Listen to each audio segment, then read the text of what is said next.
What's up, guys? It's just past midnight, but I'm back from seeing Rogue One, and yes, I was looking this good while I saw it.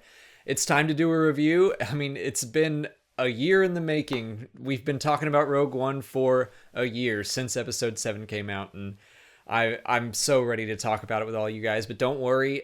This is going to be a spoiler-free review for the first couple minutes. I will give you plenty of warning before I go into spoilers, so if you haven't seen it, you want to watch it, you can feel safe doing that for a little while, but really come back and watch it after you've seen it, because I'm going to talk about what I really want to talk about, and that's all of the crazy stuff that went on in this film. But let's get started. The most important question is, of course, was it good? Did I like it? Yes, the answer is a resounding yes. It did not disappoint me. What I wanted was a war film. That's what I was promised. And if you've followed this channel for a while, you know that those are the stories that I love. I like the Jedi, of course, but I really connect with the stories that are about normal people doing extraordinary things. And I mean, this film delivers. It is a war film. Urban warfare, bombing runs, stealth missions, space battles, like this movie has it all. And it's probably the best depiction of actual war that's ever been shown in Star Wars. In the third act, it's just perfect action. The fighting is amazing. I seriously could not stop smiling for the second half of this film, and I even clutched my heart a couple times, and I'll tell you why in the spoiler segment, but just everything that this film builds towards, the payoff for all of it, was handled wonderfully. I won't talk about the technical aspects too much, mostly because I just don't feel qualified enough to talk intelligently about it, but the cinematography was good. It's a great looking film, and I was also very impressed with the score, especially when you consider they only had 4 weeks to put it together. There were a ton of Easter eggs and references, and I'm positive that I missed most of them despite my eyes just being peeled and I was scanning the screen every single scene. The ones that I caught, I loved for the most part. I think some people will definitely see them as too fan servicey, but in my opinion, there was only one that I thought went just a little too far. It was very shoehorned in and out of place. But the rest of them I thought were a lot of fun. And that one bad Easter egg is a good segue into me admitting that there were some missteps in the film. Saw Gerrera was one for me. I didn't like how his character was handled. I didn't like Forrest Whitaker's portrayal of him. He just felt very strange and out of place. But my biggest gripe is that we just didn't get enough time with the main characters. I feel like everything was moving so quickly that we just didn't get time to sit down and get to know all these characters. So I didn't emotionally invest or connect as much as I wanted to. This could have been due to the reshoots. I feel like they definitely affected Saw, but I don't know anything about that. That's just a guess. Really, I just think it could have been a longer movie. It was so quickly paced. It didn't feel like a 2-hour plus movie to me. I could have stood to see another maybe 15 minutes even added onto that, just so we could get to know the characters a little bit more. Just take a breather and let's get to know these people.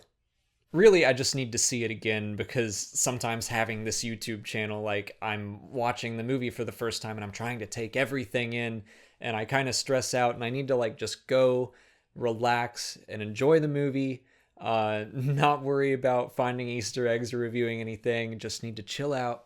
But my first impression is that it's in my top 4, which makes it sound like it's a mediocre Star Wars movie, but you need to understand how much I love the top 5 in that list. So it's a really neck and neck race. And if you think about it, my biggest complaint is that I wish it were longer. So that's a good complaint to have, I think. Rest assured, this is a good movie, and it's a good Star Wars movie. Okay, it's spoiler time. If you haven't seen the movie yet, definitely stop watching now and come back when you have. First, I just need to word vomit about the end of this movie because it was perfection. When they announced that Darth Vader was going to be in this thing, I was a little concerned. I didn't want him to be overused, but I also wanted him to be portrayed as like a slasher villain, just like this unstoppable, terrifying force. And man, did they deliver. He really only had 2 scenes in the film, and that last one on Radiss's ship was incredible. Well, first, before that, like, the Devastator comes flying in out of lightspeed as the rebels are about to retreat, and they just crash right into him. Like, that alone was sick. But then when he gets on Radiss's ship and the doors are locking and you just look down that dark hallway, and I was like, I know that red lightsaber's coming on. And then it did, and like just seeing him silhouetted there against the red, and it was exactly what I wanted.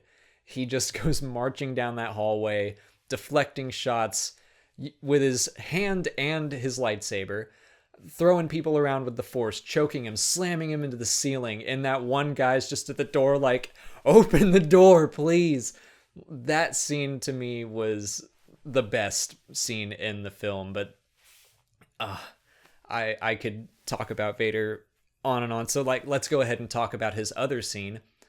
A lot of people speculated that he would be the one in the Bacta tank on his base on Mustafar, which we've never seen before, and I know I'm going to do a video about that, but he was in the Bacta tank, and when it empties out, that like just very brief glimpse of him outside of the suit was very cool. I know some people are probably not going to be a fan of his little joke, his force pun as he was choking Krennic, but I didn't mind it really. I got a chuckle out of it. One of my friends was like, when did Vader become a comedian? But I like to think that he actually did take a little pride in that. Like, he goes back to his little Bacta tank room and he's like, man, I really nailed that encounter. Maybe that's like all he does. He's like floating in his Bacta tank, just thinking up jokes to use as he force jokes people. I mean, he could have used it again in the conference room in A New Hope. Like, no one heard that Krennic one. Like, recycle that stuff, Vader. But let's keep talking about the recurring characters, starting with 3PO and R2. They were the ones that I rolled my eyes at. I thought it was completely shoehorned and out of place, and it took me out of the movie. I think if they really wanted to include them, they should have just been on the Tantive 4. And after they got the data from the people that were stuck with Vader, Captain Antilles could have just run to Leia and run by 3PO, and he could have been like, my goodness, and that could have been it. Like, something really fast and quick, but maybe they didn't want to insert a comedic element there. I just think where they stuck them was totally improper. But speaking of Leia, we should talk about her and Tarkin. I'm still kind of on the fence on the whole, like, face recreation thing. I wasn't expecting it, and when Tarkin first turned around, I was like, that's super cool. But I don't know. So, like, sometimes he looked fantastic, and sometimes he was dipping into the uncanny valley.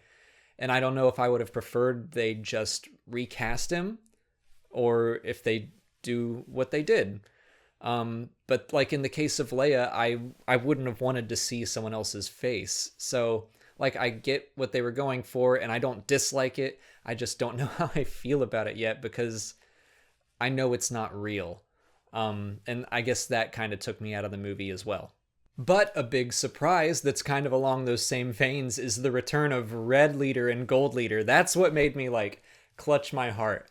I was not expecting to see them again. And I mean, they just took the scenes from A New Hope and stuck them in. And I know that some people are going to think that's totally fan servicey, and it is, but it's fan service that I really, really loved. Could have stood to see a Biggs call out, you know. I mean, I know that he's at Yavin somewhere. Would have been nice to even hear just Red 3. Red 3's taking fire. Good shot, Red 3. Come on, just something.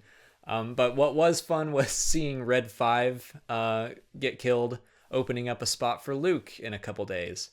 I don't want to get too bogged down with like smaller things like Easter eggs. I might do a separate video on that, but I mean, someone like Mr. Sunday Movies is going to knock that out of the park, probably better than I could. But I need to mention the Rebels connections. I saw the Ghost a couple times. I know Chopper was at the Yavin base, although I didn't see him personally. I couldn't tell you where he was.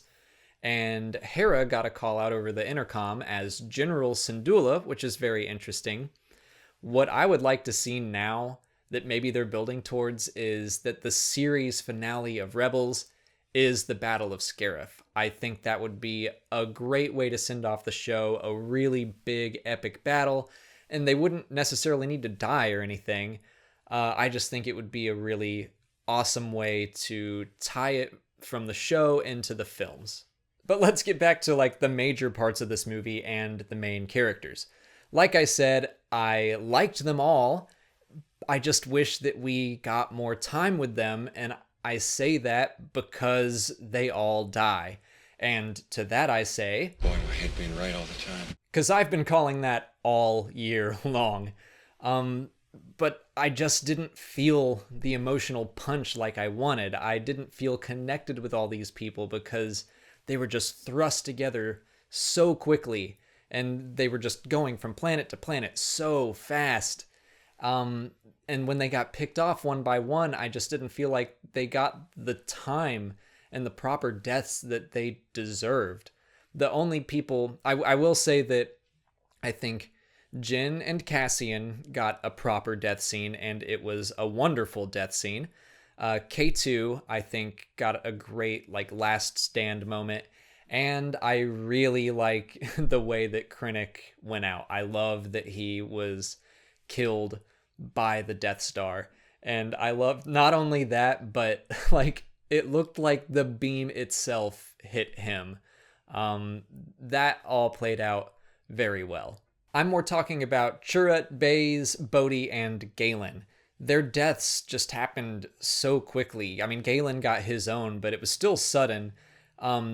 Baze and Chirrut and Bodhi, they happened so fast I couldn't really keep up. And I'm honestly really interested to read the novelization now because I'm hoping that since it's not restricted to a 2-hour runtime, the pacing can be slowed down a little more. Maybe we'll get some scenes that were deleted from the film.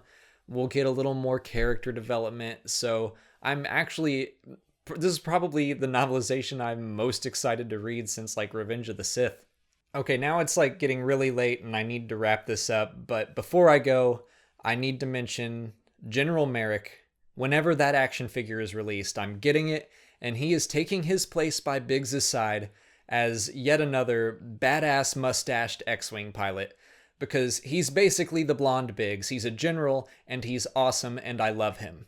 Okay, it's like 1 a.m. now, and I still need to edit this thing and upload it, and then go to sleep so I can go to my actual job in the morning. Assuming you've already seen the movie, I hope you loved it. If you haven't seen it yet, then why did you watch this far? If you haven't already, please like this video, subscribe to the channel, and follow me on social media. And make sure to come back on Saturday at 11 a.m. Eastern Time. I'm going to be doing a live stream, Q&A, and discussion about Rogue One. I hope to see you there. It's going to be a lot of fun. As always, thank you for watching, and may the Force be with you.